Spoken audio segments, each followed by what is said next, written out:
I'm here today to do a persuasive speech on traditional discipline and conscious discipline.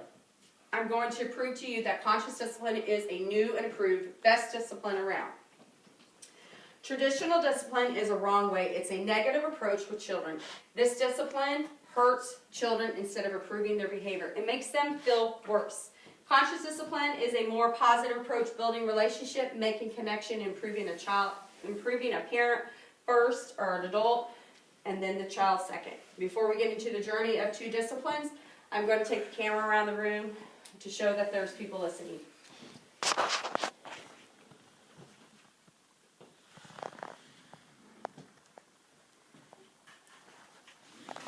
Let's take a look back in time. Traditional discipline is what a lot of people are still using today. It's been going on for decades. I know you've heard of timeout. Get in the corner, spanked, yelled at. All of this is negative discipline for children.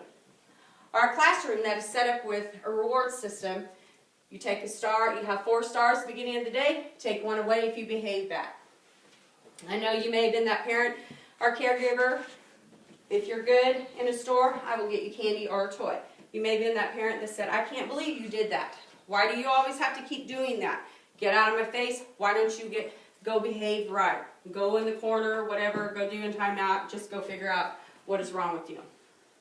This discipline makes children themselves feel be bad, like a bad person or whatever. It lowers their self-esteem. It creates bad behavior, because people who feel bad always behave badly. Sending children away to get in control of their own anger. This is the time children need you the most. This is your teaching opportunity. Children are already feeling bad about themselves before the outburst, and the isolation just serves to confirm in their own mind that they were right. I'm bad. I'm a bad person. Using traditional discipline, don't teach self-regulation skills. An emotional dysregulation sends a child into fight, flight, and freeze mode. When you take the safety away from children, you send them in the trunk of the brain. In other words, the survival part of the brain. You as a parent is working from the survival part of the brain. Because you're yelling at them, because they made you mad, they made a mistake, pushing a child away just when they need you the most. You want your child to feel safe. So when your child is upset, your goal is to restore safety before you can teach appropriate behavior. Timeout works through fear and abandonment. Negative discipline tears down the bond to build your child or your children in your classroom. So parents, caregivers, teachers who use timeout and negative discipline often finds themselves in a cycle of isolating behavior. Isolating children with timeout gives them the message you don't want them around if they behave bad or when they're expressing a challenging behavior. You're sending them to a message that you only love them when they are good at. Behavior is a cry for help. They need your help to get them through strong emotions or whatever it may be going on with them. Dan Siegel is a clinical professor of psychiatric at UCLA Mindful Awareness, said that relational pain of isolating and timeout is deeply wounding to young children. And that when it is repeated over and over, the experience of timeout can actually change the physical structures of brains. Traditional discipline, the negative discipline, it relies on rules and consequences. If you find the right rule, the right consequence, the behavior will go away. But the behavior never goes away. Physical punishment, or whatever it may be, you're just scaring the child. Like, you just scare the child of what, they're afraid of what's going to happen to them because adults scares them. This only makes the child behave worse. You cannot change a child. We cannot make people change. Can't do any of that. What you can do is do a better, a more positive approach to change people. Using traditional discipline, it keeps you from parenting and building connections with children to find solutions to help them with their problem. Sarah Graham, a professor of principal investigator of Children's Violence and Trauma Laboratory in University of Michigan, says children who are spanked frequently at the age of 3 are more likely to show aggressive behavior by the time they are 5 than children who are not. Children who are hit are more likely to use actions to solve their problems. With their peers, their siblings, punishment can affect mood disorder, anxiety, alcohol, drug use, and several personality disorders. Negative discipline or spanking has no positive effect on children. The bottom line is, spanking is not okay. Using negative discipline, it teaches children aggressiveness is an acceptable method for problem solving. You want your children to express with their voice instead of solving things in a violent way. I'm not here to judge anyone about how you discipline your children. But I'm here today to tell you that there is a new and improved conscious discipline, a more positive approach. Your brain seeks patterns, so if you're constantly using that same pattern, you're going to always use a traditional pattern. So what I want to do is I kind of want to switch you from a traditional to conscious discipline. So now you know a little bit of what happens to children when you keep using negative discipline.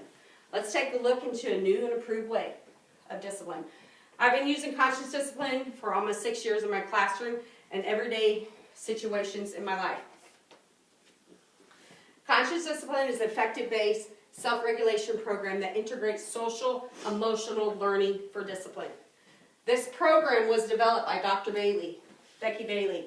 It empowers adults to consciously respond to daily conflict, transforming it into an opportunity to teach critical life skills to children. Conscious discipline is a way of organizing school and classroom around the concept of school family. Each member of your family, both adults and children, learn the skills needed to successfully manage life tasks such as learning, forming relationships, communicating effectively, being sensitive to others' needs, and getting along with others. Becky Bailey designed the Brain Smart strategy, the 7 powers of self-control and 7 basic skills of discipline. These disciplines are helpful. They're helpful for every human being interaction, not just for children in your classroom, but for every human being in the world. It's about building those outside connections to build those inside connections. First thing you need to do, you've got to build those outside connections before you can build the inside connections. Conscious discipline is about eye contact, touch, being present, and always playfulness. Becky Bailey also designs books for parents and business. The seven skills of discipline are not only skills needed to they're skills that needed to transfer everyday discipline issues into teaching moments. The biggest threat to children is an out-of-control adult. The key to safety is a conscious, mindful adult. I'm going to go over the 7 skills of discipline. First one, composure. No one can make you angry without your permission. If you allow the child to take over you, you allow them to take over your emotions. You have to maintain composure. So you learn self-regulation skills so you can teach your child the self-regulation skills. You as a parent or adult, you need to be able to handle your own self-regulation skills so you can teach children. When you're at the point when you cannot handle things with your child, what you need to do is you've got to take a step back and you've got to take 3 breaths. When you think you're ready, go in there, grab your child, close to you. Remember, keep your composure so they will learn self-regulation skills. You've got to change yourself first before you can model the exact behavior you are wanting to change in your child or the people around you. Always remember this. This is your number 1 thing you need to know. You need to have the willingness to change who you are first before you can change the ones you're around. So that's composure. Encouragement. Develop a school family. Understand what we are all in this together. It creates, for children and children at home, it creates sense of belonging together. It helps with no judgments from any mistakes. It's the same in your home. Build that connection as a family. We are all in this together. You got to notice children's strength.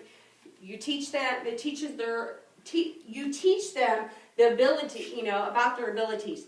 Children want to be seen, not judged. Notice them doing kind things in the classroom, like this, describing a statement. You did it, or look at you. You put your toys away. That was helpful. You did it. You put the trash in the trash can. Giving positive message about the children's action is a key to building a child up. You need to have routines in your class, your classroom and at home.